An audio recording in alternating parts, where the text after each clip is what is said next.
G'day City Skylines fans, we're back this week with what is the final dev diary number 13, Cinematic Camera and Photo Mode.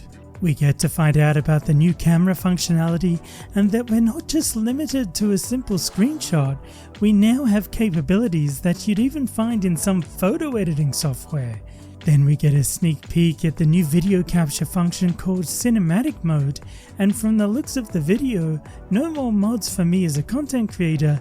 I think this in-game version will definitely hit the mark. Now Cinematic Mode might be more suited to content creators such as myself, but I know that Photo Mode will definitely be handy for you taking snaps of your city and posting them to Discord or social media.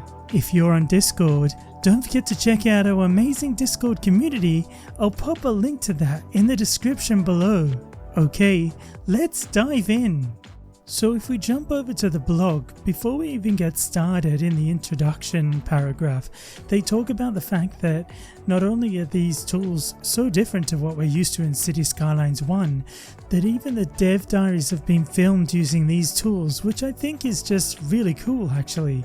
You know, it's great to see that they've been put into action throughout this dev diary series, and that's what we're getting from day one. Photo mode is first, and we get to see how we access that in the UI, but I think what's really cool is not only do we just get the ability to take screenshots this time around, we have so many more features and options at our fingers within that photo mode.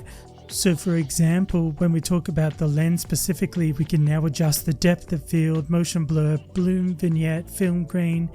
We can add all different types of filters to that just to truly make our photos unique. Now I quite like taking photographs in my spare time as a hobby in addition to content creation, and so what's really cool to see is a lot of these settings are things that we would do in post-production, say in a photo editing piece of software or something like that.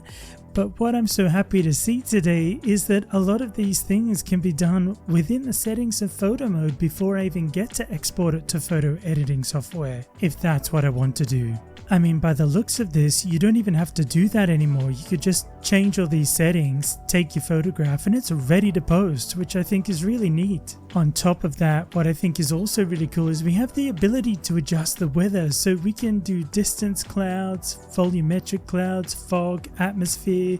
In the video, we also see the aurora as an option, so I just think, you know, taking photos is going to be so different and so much fun. I can't wait. Then we come on to the cinematic camera tool, and this is just so great to see this included. At the moment I use Cinematic Camera Extended mod to take the videos of the cinematics that you see in my videos at the moment.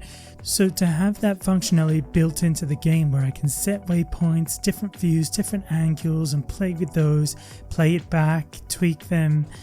Even the option to save those if I come up with a really cool kind of cinematic sweep or something of my downtown, for example, I could just load that and play it back again and keep that, you know, on my system, which is really cool. But in my opinion, they've taken that a little further, so through the visual graph that we see on screen while we're plotting out our points and doing whatever we need to do, we can also make changes to transition speeds and lots of different kind of settings as well, which I think is really neat. So I am definitely excited to try this out. Well, there we have it, Cinematic Camera and Photo Mode, feature highlight number 13, which is the end of the dev diaries and feature highlights.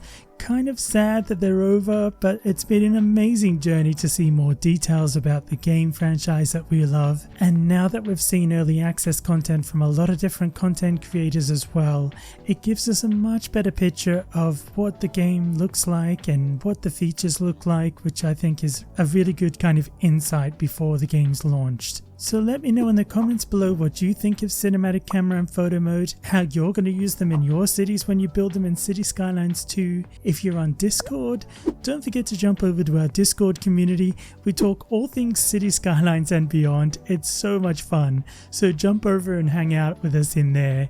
And until next time, take care, have a great day, and thanks again for watching.